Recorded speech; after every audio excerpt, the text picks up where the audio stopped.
oli wakati mu bujulizi wano ku There is Still Hope channel y'essuubi. Tukulamusako yona gy'osinzira okutulabira ali ku mukutu ogwa There is Still Hope.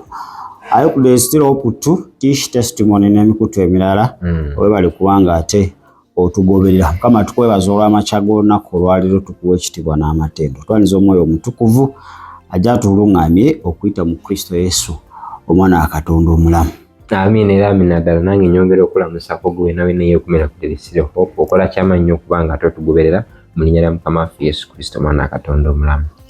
Amina leero tugenda kubaga twogera ku bujulizi owa Pastor Jessica Kayanja.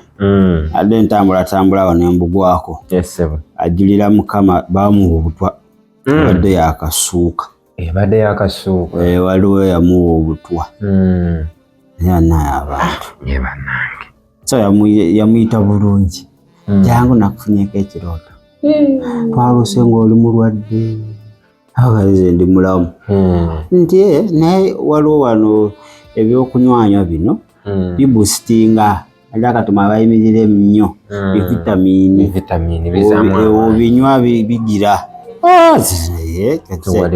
akirabika yabadde abamanyi naye nga mulwanywako ogwasooka abula nga obulamu bukendeera wanywako ogwokubiha muganda wange n'abiwa investigator abakugu babikoleko research bagenda okwekenneenya kyali kyakunywa ssebo ng'ate mbukiri pakiti olwasanga nateka nti oba omuntu nga kungulu kuliko ebigambo ebirungi na salodi bakubisizza sitiika naye ng'ekiri munda katwa kawedde emirimu agamba nze ndimwegendereza nze ekintu kye basandukudde nga siraba sikinywa ajja kireeta nga kisaanikire bulungi oleme nakutegeera okyesumulule osooka onywa akatwa. Kale katusooke tukuwe Jessica Kayanja nga ajulira naye si byangu naye yasinze okunkolera interpreter yakijjeyo bulungi nnyo era naawe tirekeyo simanyi sikwe toli interpreter. Kale mudakika amataano katukomewo. Someone tried to poison me. Niwo omuntu yagezaako okumpa obutwa. They rang me. Bankubira akasimu. Very well. They said, oh, we dreamt you were sick. Ne bankubira bamba twalose ng'oli mulwadde. But I wasn't sick. I am usually a very healthy person. Saali mulwadde ndi omuntu abeera mu bulamu obweyagaza. And I said, I'm not sick. Ne mbagamba baabu wenno nze siri mulwadde. But the person said, you know what? N'agamba omanyi. I have some nice vitamins. Nina zi vitamini ennungi. Once you take them, zino bw'ozinywako. You have extra strength. Oba n'embava esukka kweyo. You have this and that. Oba na kino na kiri. And I said, oh really? She said, you know, you could just come and pick them up. N'agamba jangu obyefunire. So I said, just vitamins, why not? N'engate zi vitamini lwaki nze sizinyweza. Why do I refuse this offer? Lwaki ngana ka offer kano. And so they were sent to me. Ne bimpeerezebwa. Through Pastor Julia. Okuyita Musumba Julia. And when I got them, bwe nabifuna, I took the first two. Nenywako ebibiri ebyasooka. Just kugamba nembinuunako. And from the first two I felt that I was dying actually. Kukasooka nalowooza nti ngenda kufa. So I called this person and said, Naigondi. Nenkubira omunoga but I feel badly off. Mpulira neyongera kuba bubi. And I'm a healthy person. Ate nze muntu abadde mu bulamu obweyagaza. And she said to me, Nangamba. No, you get used to them. Ojja bimanyiira nno. We all take them. Ffenna eno tubinywa. Just take some water and keep on taking. Wenywera erizzi weyongera obyekatankire. They did not know nga tebamanyi that my body nti omubiri ogwange is not me. Si yenze gwe balaba ebweru.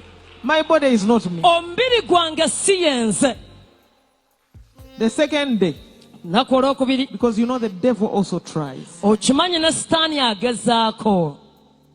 My spirit man omuntu wange ow'omwoyo was saying no. Nga ngamba gundi nedda.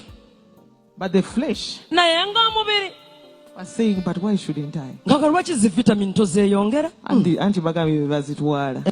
Naye abazitwala bw'olaba bwe bafaanana oyinza n'okwewa. But the people that take them, when you look at them, you can wonder. Kwegamba olabira ddala nti gwali mupango gwa You Sitaani. just know that that was the trap of the devil. So I took the second day. Nennywa olwokubiri. That day I almost died. Olwo katono nfe. I stopped. Ne mbivaako. I told God, Ne ŋŋamba Katonda. because I said I would testify when I'm through with it. Nabagamba nja bbawa obujulizi nga byonna biwedde. Although I'm still going through with it, I told God Nagamba Katonda that what I need now kye neetaaga kati is to feed my inner man. nze kwe kuliisa omuntu wange ow'omunda. I said I will not leave the pulpit. Ne ŋŋamba ekituuti sijja kivaako. I will go Nja gendanga buli lunaku and preach every day mbuulire ekigambo kya Katonda buli lunaku. because I need to strengthen Neetaaga okunyweza he who will fight. oyo analwana I olutalo. need to strengthen Neetaaga okunyweza he who will chase away. ono anaagoba. I need to strengthen Neetaaga he okunyweza who will declare. ono I need anaayasanguza. to strengthen. Nyweze.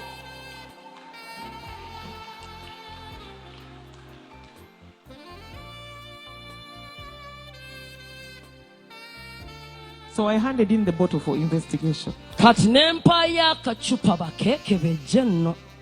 And what I had imagined was the truth. Kye nali nfumiitiriza ge gaali amazima. Because the contents of the bottle had nothing to do with what was out on the bottle, or written on the bottle. Ebyali munda mu kacupa baali tebikolagana n'ebyali biwandiikiddwa ebweru ku kacupa. Even the investigators were shocked. Kati n'abaali babyekebejja beekanga. They said what we have found inside is dangerous. It has nothing to do with what is outside. Bye tuzudde munda bibi nnyo tebikwatagana biki bye bawandiiseeko ebweru.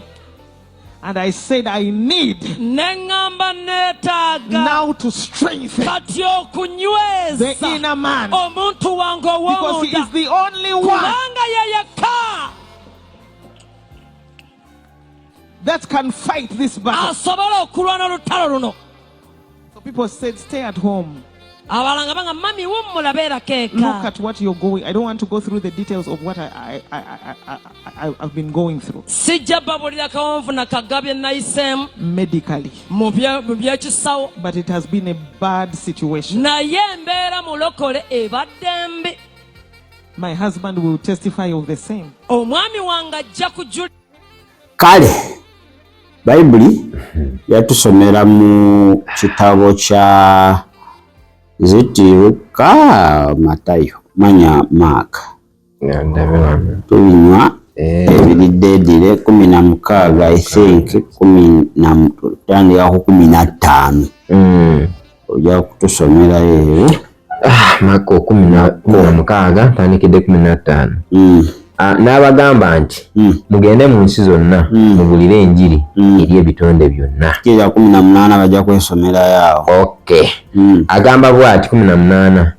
Banaakwatanga ku misota bwe ginaabalumanga. Agamba nti bwe ginaanywa webananywanga ekintu ekitta tekiribakola kabi n'akatono. Abasiraamu baagala baleeta akato bakatabule ng'olaba. Baleeta omusota ogukwateko ng'olaba. Anagamba kyonna kye banaakola mu butamanyaabu.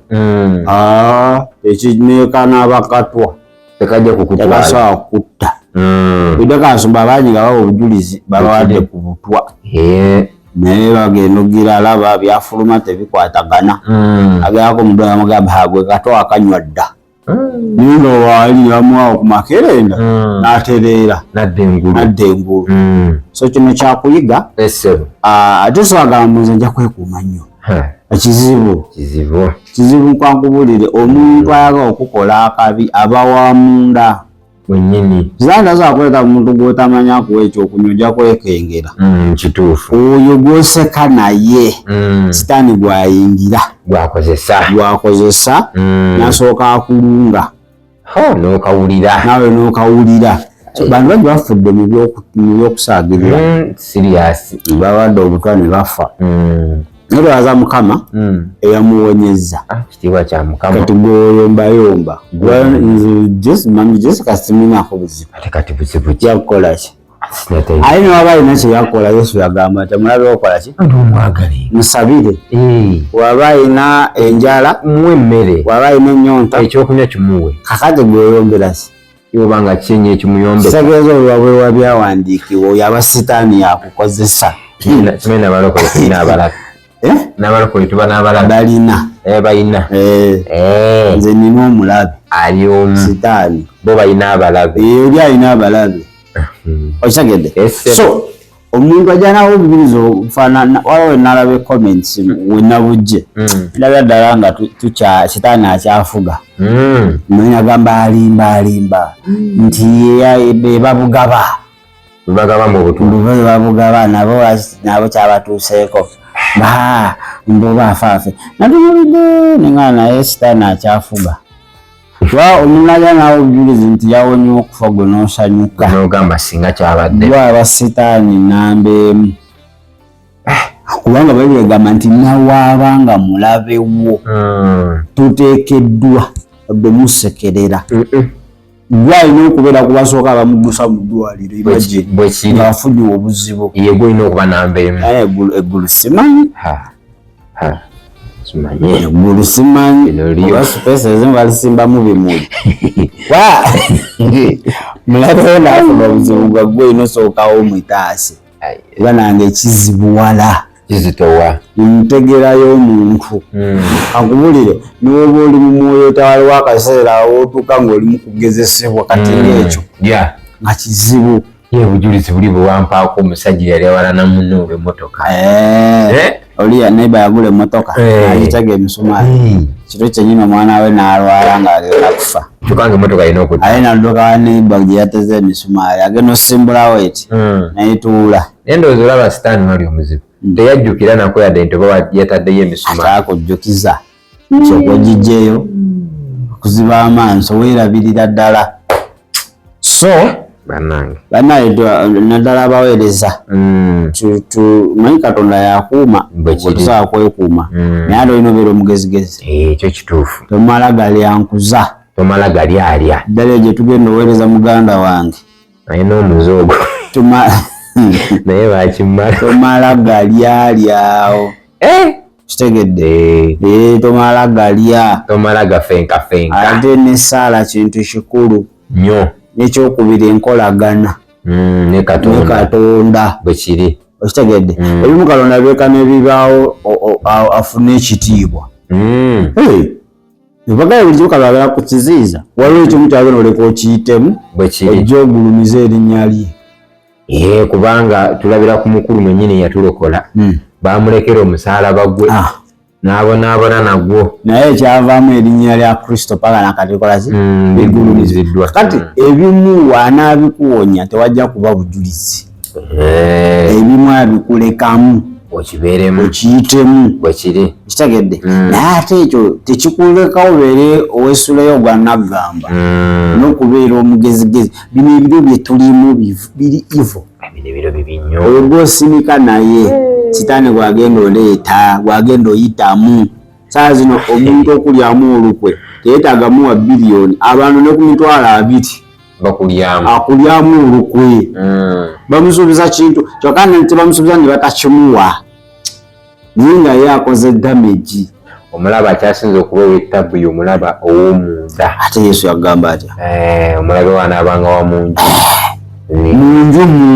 nda oyo omulabe yakyasinza okuba ow'ettabu wakono omulaba ali open bwingi yoyoyoyo naye ng'akuli munda muno ate tosobola tegeera nti ono era obusa n'amaaso otunulira eri wala era ekikutuukako osooka kutunulira beewala kumba oyo yennyini ali awo akuwa amazzi nnyo kutuzzi kulika okuwona agamba naye bannaye singa kafudde mbaze bubi okitegeera agamba naye tugulumiza Mukama ku lw'obulamu bwo kumba akyogera just kweyisaako naye ng'amazima aba awulira muli obusungu obw'amaanyi naye obulamu bwo buli mu insurance gye bayita Kristo. Bwekiri tulina insurance ez'enjawulo ezirina limitation.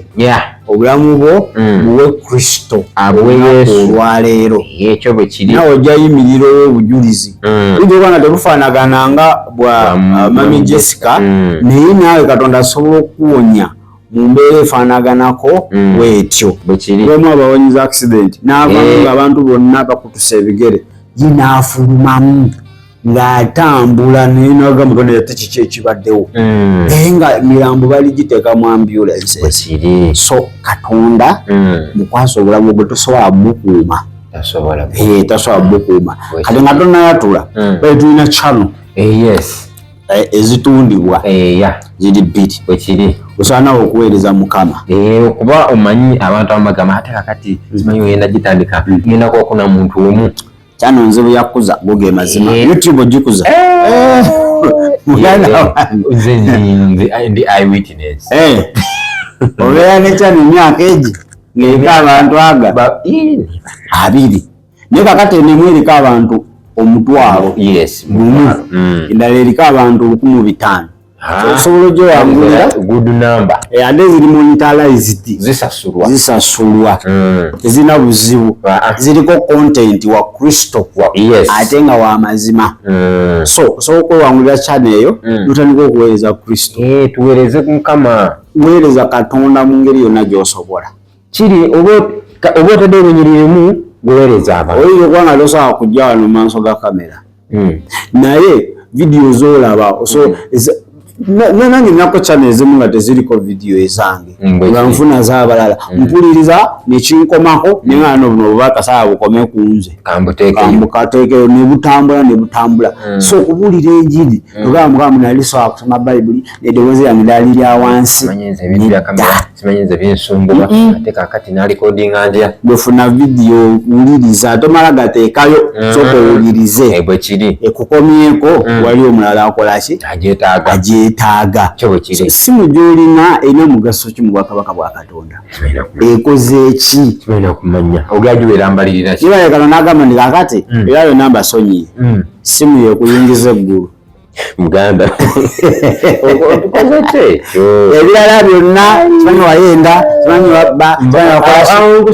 ebyo byonna akajja simu webanga yakola omulimu gwange agweyingira Muganda wa oja tetusigadde nameka ayinza oyingira nze ndamanga abasigala ningu n'esimu ya milioni 3 gy'okwata olina na 3 milioni 3 milioni 9 naye n'okubuulirako Kristo kukuleba kizibu so ojja kukuba enamba zaffe ez'essimu ziri awo bwekiri tukubuulira engeri gy'oyinza okufunamu eno channel ogyewangulire bulungi nnyo ate otandika okuweereza Mukama mu ngeri emu obaaki oba endala bwekiri kati sooka ofune Kristo kituufu sooka ofune Kristo kubanga ekyo ekibadde ku Mami Jessica Kristo yeka yasobola okukola ki yeka embadde naye kyenjagala omusomero akakase nti kituufu insurance gyoyogeddeko Kristo yagirina agamba bw'ati ndi mu Bakolosaayi Colossians kubanga mwafa n'obulamu bwammwe bukwekeddwa wamu ne Kristo mu Katonda. Kristo yekka yalina obulamu bwaffe. Obulamu bw'olina limiteriyo tokyawinako authority sikyalinaku buyinza. Kristo bwekiri Kristo sitabi ne wanaakola atya ne wanaasikula enfuufu kalala ajja yimusa omutindo ne wanaayita waggulu kalala ajja kuyisa wansi obulamu tebukyaliwo kati tebukyali buvunaanyizibwa bwo okwekuuma kati buvunaanyizibwa bwa Kristo okitegedde balina amamundu naye agenda nga agamundu gali awo gatunula gati ako omugenzi Tamale yali mbwafa ngo omusirikale ali awo atudde ku kitanda n'emundu ye ng'amukuumye naye nga tasobola kukuba kufa ssasi